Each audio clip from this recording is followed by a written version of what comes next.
Mas vamos prosseguir em nossas reflexões. Há uma história sufi muito curiosa. Um homem estava na rua sob a claridade de uma lâmpada, procurando qualquer coisa. Olhava aqui, olhava ali, ele levantava a cabeça e alguém observava. Acercou-se-lhe e começou a procurar também. Depois de alguns minutos que procurava e não achava, perguntou-lhe: o que é que afinal o senhor está procurando? Ele disse: uma chave que eu perdi. Ah, e o senhor perdeu-a aqui? Não, eu perdi ali na outra sala. Ué, e por que está procurando aqui? Porque lá a sala está às escuras, então eu estou procurando aqui na claridade. É muito comum nós estarmos sempre procurando a solução dos problemas internos na claridade da comodidade, aonde é mais fácil e aonde certamente não encontraremos a resposta. Será necessário entrar na mata escura dos sofrimentos, a noite escura referida pelo místico espanhol São João da Cruz, para podermos encontrar a solução dos problemas diante da doença, da violência, da inquietação que estrugem perturbadoras em todo lugar.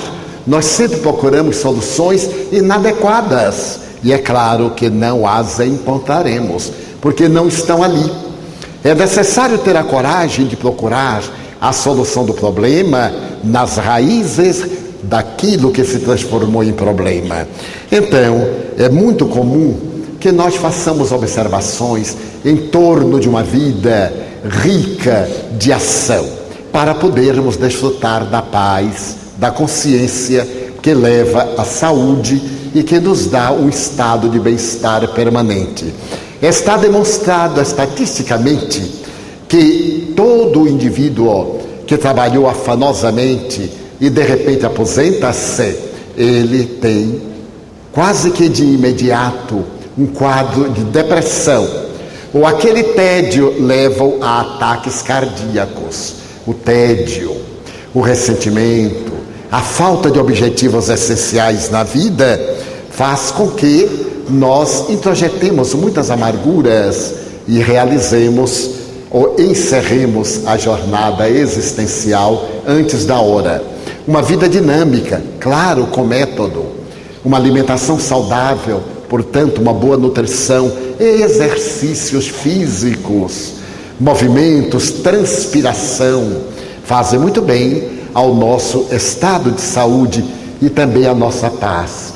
Muitos amigos que fazem jogging, Cooper, que andam, referem-se que se aproveitam desses períodos para meditar. É um período que tem uma solidão interior positiva, em que mesmo diante da natureza festiva, da movimentação, eles se distanciam daquele quadro perturbador e então têm a oportunidade de, respirando, transpirando, também eliminar muitos conflitos, muitas inquietações e encontrar soluções para problemas que os afligem. Toda vida tediosa, toda vida que nos leva à pasmaceira é de natureza profundamente perturbadora e, ademais, ela perde o sentido existencial, perde a utilidade. É necessário que nós investamos na vida até os últimos momentos. Eu me recordo de Chico Xavier, nonagenário, quase sem forças físicas, continuava investindo nos valores do espírito, até quando a máquina terminou o seu périplo normal e parou de funcionar. Ele abandonou a máquina gasta e partiu na direção de novas atividades, no rumo de trabalhos muito mais profícuos e compensadores. Então, isto é muito natural que nos aconteça. Depois de uma jornada de atividade, o sonhado repouso, as férias prolongadas e a morte próxima. É, portanto, de muito bom resultado adiarmos a morte através das nossas ações muito positivas. Nas experiências do Dr. Bernie Siegel, Ele se refere ao surgimento de cânceres depois de graves problemas, divórcios litigiosos, situações de conflitos mal disfarçados. Nós temos o hábito de aparentar um determinado estado de espírito, ressumando interiormente mágoa, ressentimento profundo, ódio, desejo de vingança, uma falsa paz exterior com um mundo interno de grandes conflitos. Então eu estive recordando-me, por exemplo, de alguns fracassos e logo depois a presença do câncer. Lembrei-me do ator Humphrey Bogart, que nos deu esse clássico da cinematografia internacional, Casablanca. Logo depois do grande êxito, ele foi considerado recentemente um dos autores dramáticos mais notáveis de todos os tempos. Ele não conseguiu mais manter o mesmo nível, por várias razões, e então logo depois adveio de um câncer. Bette Davis, ela chegou ao ponto de publicar nos jornais de Hollywood: a atriz detentora de 3 Oscars está desempregada e necessita de trabalho. Nesse momento de muita angústia para uma grande atriz dramática, o câncer. Ingrid Bergman, que atingiu o estrelato de uma maneira inolvidável e que teve, de certo modo, um relacionamento conjugal muito difícil com o primeiro marido, depois com Roberto Rossellini, e assim por diante, e fez um câncer de mama, fez 2 mastectomias e desencarnou. Então nós deveremos ter muito cuidado com os nossos sentimentos, com os nossos pensamentos, desenvolvendo o sentimento de amor pelo nosso corpo. Eu recordo-me de uma parenta que eu tinha que detestava o próprio cabelo. E ela chegava no espelho e dizia assim: veja que cabelo infame, e arrancava o cabelo com raiva. Ela chegou a me dizer: o meu cabelo me persegue de tal forma que no dia que eu vou sair ele sabe, aí ele fica péssimo. Eu disse: mas como ele sabe? É porque eu faço um compromisso, eu digo: sábado eu vou sair, olha que não está bonito hoje, é só eu marcar uma atividade, ele fica lambido, escorrega, é uma coisa horrível. Era uma obsessão compulsiva, era um transtorno de conduta. Então eu disse para ela, faz muito tempo eu não entendia de nada, mas tinha bom senso. Eu disse: quando você for sair, não fale alto para ele não ouvir. Fique calada, planeje sair. Por exemplo, você vai sair no sábado pela manhã, você já sabe que vai sair, mas não diga a ninguém. Se prepare, deixe ele ficar bem bonito. Quando for às 4 da tarde que você vai sair, você: deixa eu olhar a rua. Chega na janela: eu vou olhar a porta. Ele não está sabendo da sua intenção, porque ele somente ouve. Você diz: eu vou ali na esquina, eu vou ali na Praça da Matriz, eu vou até assistir a parte final das solenidades da igreja, o Tedeum, à tarde. E agora eu vou passar pela Avenida Senhor dos Passos. Cheguei em casa. Quando ele se der conta, você já saiu. E então ele vai ficar lindo. Ele disse: será que dá resultado? De você não perde nada. Pois bem, ela recuperou a cabeleira sim, não avisava nunca que ia sair. E o cabelo, claro, colaborava. Como ele não sabia que ela ia sair, deixava bonita. E era um cabelo lindo. Mas nós temos essas impressões, esses transtornos, desvios de conduta. E naturalmente muitos têm raiva do corpo. Olha que corpo brutal que eu tenho, olha que rosto. Meus amigos, às vezes nós nos achamos feios e há pessoas que nos acham lindos, por incrível que pareça.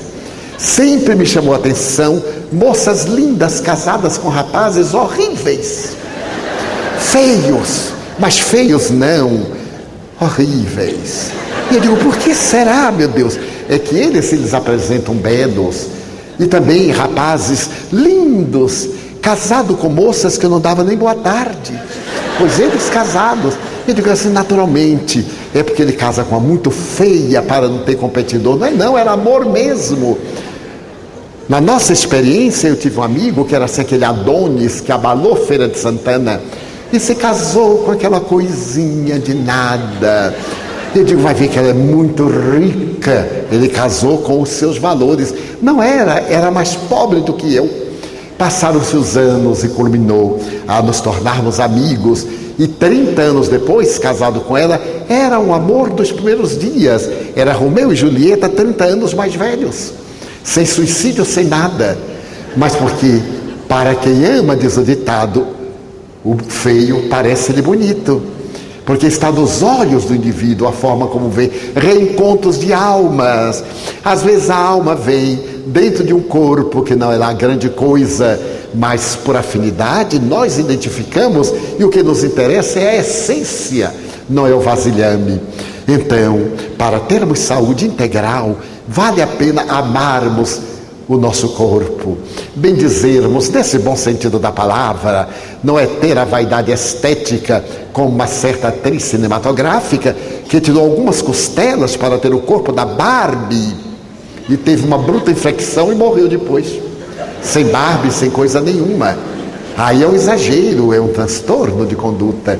Mas nós dizemos assim, ai, corpinho bom, como São Francisco, passar a mão e agradecer, olharmos o nosso rosto no espelho, e ao invés de ficarmos assim, olha que cara, olha que horror, quem já viu nada pior do que isto? Tem piores, tem coisas muito mais feias. O Corcunda de Notre Dame, por exemplo, coitado, era bem menos bonito do que qualquer um de nós aqui. E ele não, ele até que se achou bonitinho, tentou conquistar até Esmeralda, a grande cigana. Era a prova de que ele tinha autoestima e defendeu-a com a própria vida. Então isso é muito importante em nossa preservação de saúde, da nossa paz, do nosso bem-estar. Procurarmos manter esse espírito de amor por nós próprios, o auto-amor. O Dr. Bernie Siegel conta a história de Sandy. Era uma jovem bonita, cantora, mas que a mãe sempre menosprezava. Quando ela estava cantando, a mãe dizia, cala essa voz horrível, você não vê que eu estou hoje com dor de cabeça? E ela foi introjetando somente o pessimismo da mãe, a censura continuada. Ela possuía a habilidade para o balé, e a mãe dizia, imagina com essas pernas finas, você não vai dançar nunca. Ela terminou casando-se com um homem terrível que a depreciava muito, que a castigava. Então ela fez um câncer. Foi tormentoso, ele era um ébrio. Ela então disse para ele que eu ia abandonar. E certo dia, estando ele embriagado, colocou toda a família na caminhonete, se aproximou de um abismo e ameaçou atirar-se com o carro e todos os familiares. Ela então fez uma flebite. Introjetou tanto choque, fez uma flebite. Felizmente ele morreu. Ela recuperou-se do câncer, recuperou-se da flebite, casou-se em segundas núpcias, foi ser faxineira, trabalhar. O segundo marido era mais ou menos do mesmo naipe, e agora o câncer voltou. Ela esteve com o Dr. Bernie e ele lhe disse, enfrente-o, esse negócio de ser boazinha demais vai lhe fazer mal. Ela resolveu assumir a sua própria identidade. Ela não estava ali somente para sofrer, era falta também de autoestima. Ela pediu divórcio, libertou-se dele, recuperou e libertou-se psiquicamente da mãe. A mãe era uma psicopata. Ela não poderia seguir esta terrível carga emocional de uma mãe doentia. Quantos de nós vivemos das opiniões dos outros? Se a pessoa diz que o nosso penteado não está bom, isto já é motivo para raspar a cabeça e não fazer mais penteado nenhum. Nós estamos alegres com um traje, vestimos, estamos bem, estamos confortáveis. Quando saímos, alguém diz, não gostei. Não gostou? Não gostei. Aí vai trocar de roupa, quem tem, quem não tem não sai. Quantas vezes algumas amigas recentemente, há um mês, no mês de março, um mês e meio, eu estava numa cidade para uma conferência e uma amiga que felizmente não bate A com B, é sempre D com X, ela terminou dizendo, não gostei daquela roupa que você estava. Eu digo, muito obrigado, eu aceito outra. É só você escolher, eu deixo aos seus cuidados. Uma que você gostar, 46. Então pode trazer que eu visto. Divaldo, mas eu não posso dar. Então não repare que eu tenho Você queria que eu viesse como? Com a camiseta decotada, com a percata de verdureiro? Não dá, minha filha. E que negócio é esse de dar palpite na roupa dos outros? Ela não gostou, calaço, ué. O problema não é dela, o problema era de quem estava dentro da roupa. E eu estava me achando o belo Brumel. Isso aqui é terrível.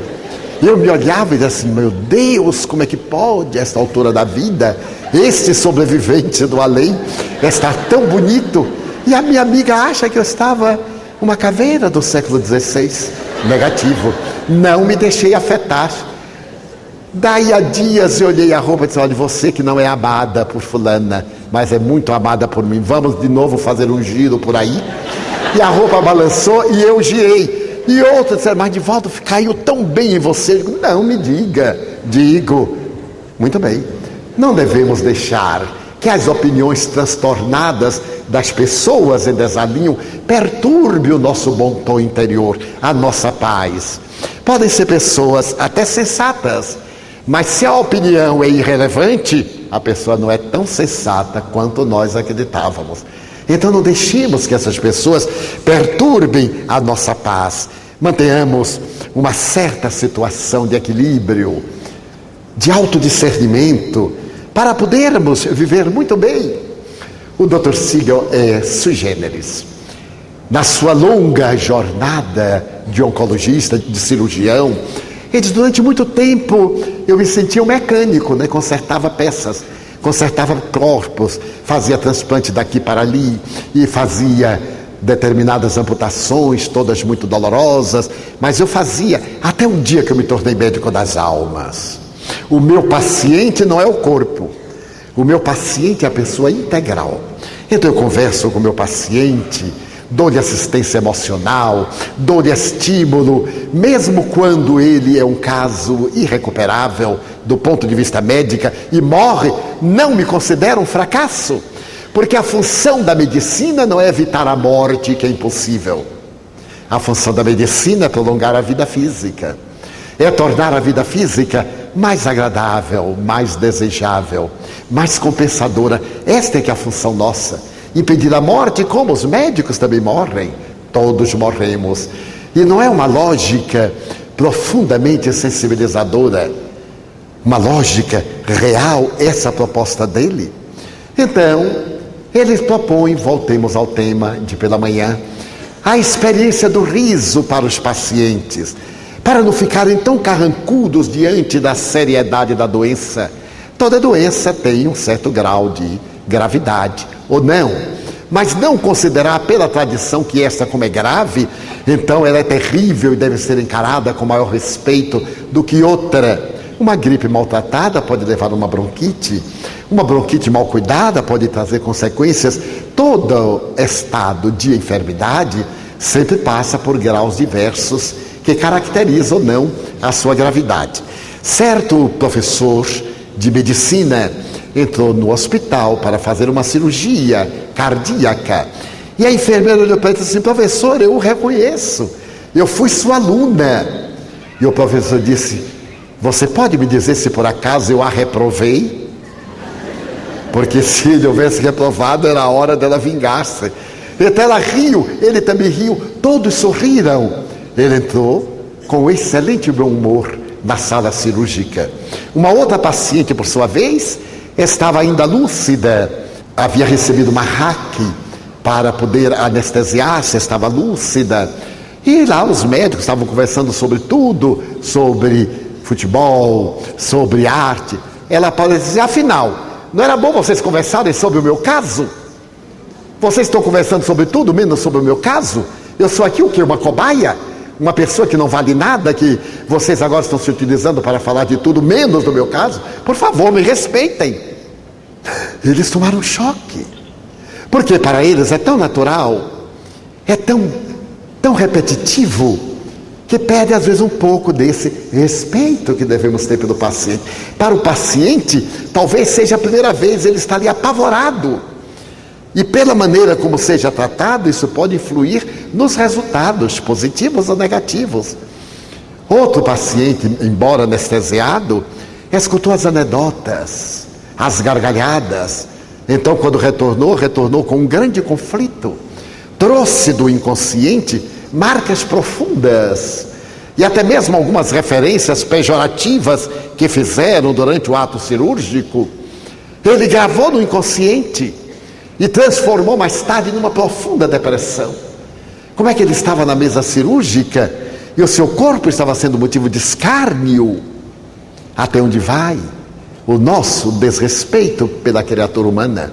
Afinal, a ciência e a arte de curar é também uma concessão da divindade, para que nós nos tornemos árbitros da vida e árbitros da morte. Desse modo, a proposta grandiosa da atualidade é favorecer em todas as áreas do conhecimento uma vida de paz, que proporcione saúde, uma vida saudável, que proporcione paz. Por isso, Joana de Ângeles escreveu esse encontro com a saúde e a paz, para poder nos ensejar uma vida realmente ideal, para encontrarmos a razão de ser da nossa felicidade na Terra. E isso é possível quando nós começarmos a entender que o amor é a grande chave. Eu me recordo de uma das páginas mais belas do após-guerra, quando Viktor Frankl, o pai de uma doutrina logosófica das mais belas, retornando do campo de concentração, aonde ele experimentou as situações mais vergonhosas, relatou como é bom amar. Ele lembrou-se, por exemplo, que estava certo dia num campo de concentração e de extermínio, já era no fim da guerra, quando os alemães anunciaram que iam transferir aqueles internos para um campo muito mais benigno e ler os nomes daqueles que deveriam partir. Ele estava entre os felizardos. Na hora que ele se adentra no vagão, ou vai se adentrando, vem um judeu polonês e grita: por favor, dê-me o seu lugar. Eu já sou velho, você é jovem, eu mereço ter a minha vida prolongada. Você com certeza vai esperar o fim da guerra. Eu tenho família em Varsóvia. Alguns dos meus familiares morreram, mas eu tenho certeza de que quando eu voltar a Varsóvia, eu reencontrarei os meus. Ele meditou um pouco. A angústia daquele homem era a sua vida, pela vida de um estranho. Ele nunca tivera ocasião de ver aquele homem no campo de concentração. Então ele meditou mais e disse: pois não. Deu-lhe lugar no trem. O trem partiu. Dias depois, todos sabiam no campo que aquele trem foi diretamente para um dos mais terríveis campos de extermínio. E todos que saltaram foram diretamente para a câmara de gás. Ele teve a vida salva porque deu o seu lugar a outro. E aquele que der a sua vida pela minha vida, este terá o reino dos céus, disse Jesus. Dar a própria vida sempre impressionou aos judeus num campo de concentração terrível. A figura de um homem que era chamado Alegre Guy. O Alegre Guy era um judeu jovial, poliglota, falava 5 idiomas e ainda conseguia comunicar-se no sexto, embora sem perfeição. Quando terminou a guerra, ele continuou amigo de muitos alemães e não guardou ressentimento. Então perguntaram: como pode? Você viu tanta gente morrer, você viu ali no campo de extermínio, só porque você sobreviveu, como você pode considerar-se feliz? Naturalmente você não experimentou a amargura que nós outros passamos. Só então se soube que o Alegre Guy era do gueto de Varsóvia.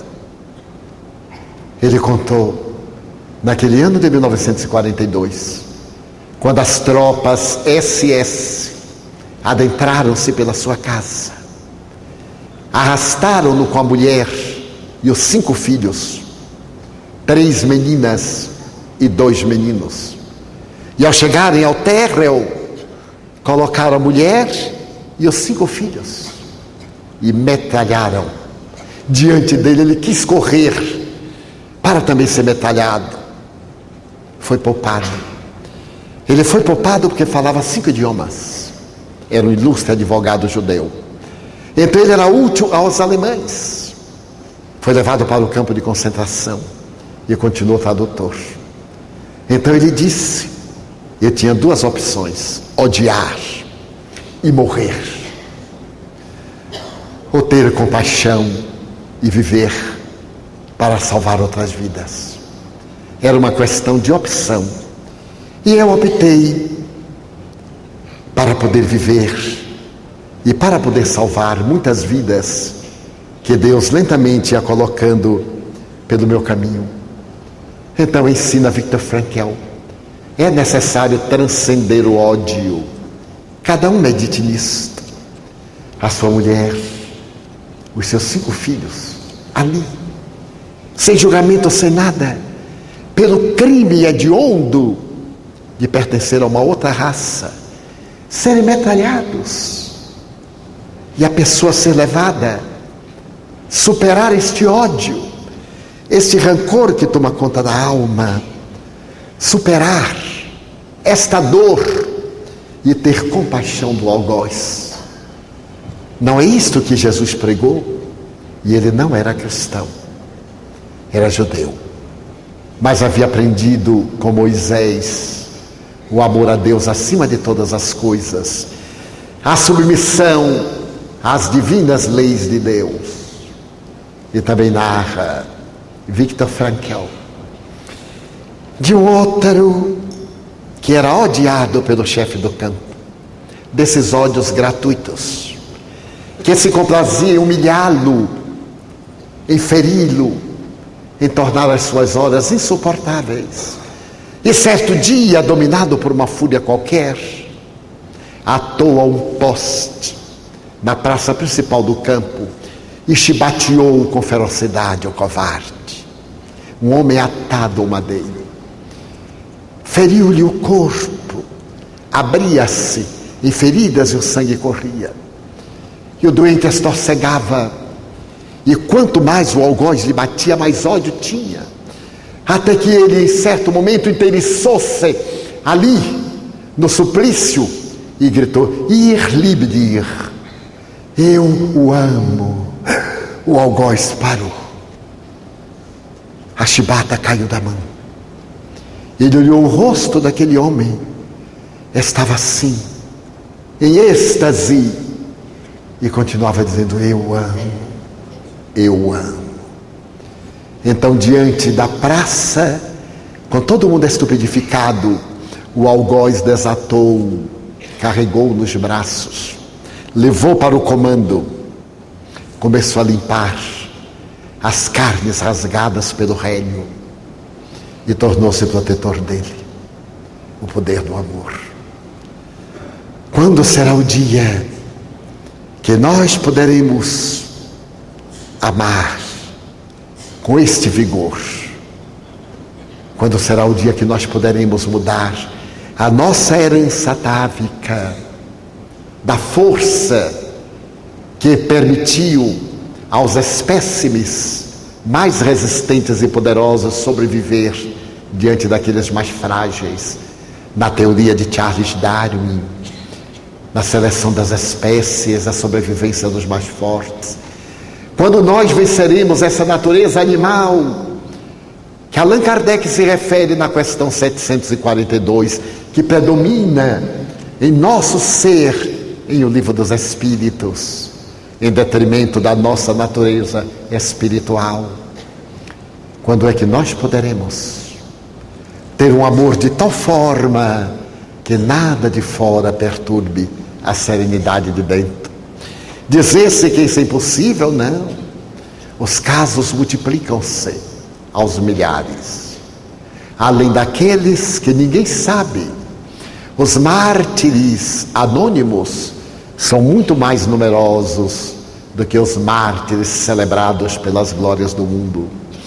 Os heróis silenciosos, mães abnegadas e desconhecidas, que carregam o fadário da aflição de filhos ingratos e perversos, doentes, alucinados, toxicômanos, que as maltratam, que as crucificam, e elas ainda têm forças para chamá-los de filhos. Não há muito, eu acompanhei em uma rede de televisão a história das mães de Magé, aquelas mulheres cujos filhos, 11, desapareceram na cidade de Magé, no Rio de Janeiro. Foram sequestrados, assassinados. E até hoje, 12 anos depois, ninguém identificou os cadáveres. Não se encontrando o cadáver, não há crime legalmente. E elas, como as mães da Praça de Maio, las loucas, continuam pedindo justiça, ameaçadas pelos assassinos. Algumas foram assassinadas à luz do dia, na Praça 11, em plena Avenida Presidente Vargas, depois que haviam saído da penitenciária Frei Caneca e descobriram que eram os assassinos ou quais. Então esses mesmos assassinos mataram-nas à luz do dia, diante de todas as testemunhas, e ninguém viu, ninguém disse nada. E essas mães de Magé e de outras cidades onde o crime impera ainda trazem a imagem dos filhos esculpida na alma e esculpida no coração. Temos visto na cidade do Rio de Janeiro, na praia de Copacabana, a imagem das cruzes dos mortos pela violência. Neste ano, primeiro colocaram cruzes, aquele espetáculo triste, chocante, no lugar mais bucólico da cidade mais bela da América do Sul, dentre as mais belas do mundo. Depois, mais recentemente, colocaram rosas por cada vítima inocente da violência. Então este mundo não é tão mau assim. Essa ONG que trabalha em favor da vida, esses corações que se irmanam para cantar a vida, devem merecer o nosso maior respeito, a nossa maior contribuição. Que não seja só a estatística da violência, do mal, da perversidade. Lembremos que o nosso planeta está num momento de transição, saindo do mundo de provas e de expiações para o mundo de regeneração. E que nós temos a alta felicidade de vivermos estes dias. À meia-noite quase, de Joana de Ângeles com a sua lógica. Um segundo depois da meia-noite, embora a treva seja densa, já é amanhecer. Logo mais a claridade chega. Que nós sejamos os pregoeiros da claridade. Que nós sejamos os trabalhadores da nova era. Aqueles que estão preparando o mundo de bênçãos para nós mesmos que viveremos depois. Nós retornaremos a uma nova terra, a uma outra Canaã, uma Jerusalém libertada, um mundo melhor de paz e de esperança. Demos a nossa contribuição, mínima que seja, de um sorriso gentil, de uma palavra amiga, de um gesto de perdão, de um ato de compaixão. Quem é tão pobre? Quem é tão pobre que não tem algo para dar? Um pensamento bom, um gesto de tolerância diante da impiedade, uma postura de misericórdia diante da injustiça. Quem é tão pobre que o não tem para oferecer? E assim fazendo, nós formaremos, ao lado de homens e mulheres notáveis como os doutores David McClelland, da Universidade de Harvard, o Dr. Benson, também de Harvard, e toda uma elite que agora na medicina, na física quântica, na biologia molecular e em tantas outras doutrinas científicas falam sobre Deus. Tem a coragem de falar sobre a alma, de dizer que somos estruturas indestrutíveis, que nós temos um porto. A barca navega sob tempestades e o mar está em procelas, mas o porto nos aguarda. Viajemos na direção deste porto, que é a nossa plenitude, semeando bênçãos por onde passemos, deixando marcas da nossa presença, para que a nossa vida não seja vã, ou não se caracterize pela inutilidade. Todos podemos, nós somos muito fortes, se desenvolvermos as energias, a divindade em nós, a potência de Deus, a imagem de Deus em nosso íntimo, já que lhe somos semelhantes, porque por ele gerado, cada um de nós pode levar adiante. Então deixemos que a grande luz do amor consiga diluir a sombra terrível destas horas, e nós possamos de desfrutar de paz, para possuirmos a saúde integral. Nós iremos fazer uma pausa de 10 minutos, para fazermos uma visualização terapêutica, e sairmos daqui renovados, cheios de saúde e de paz.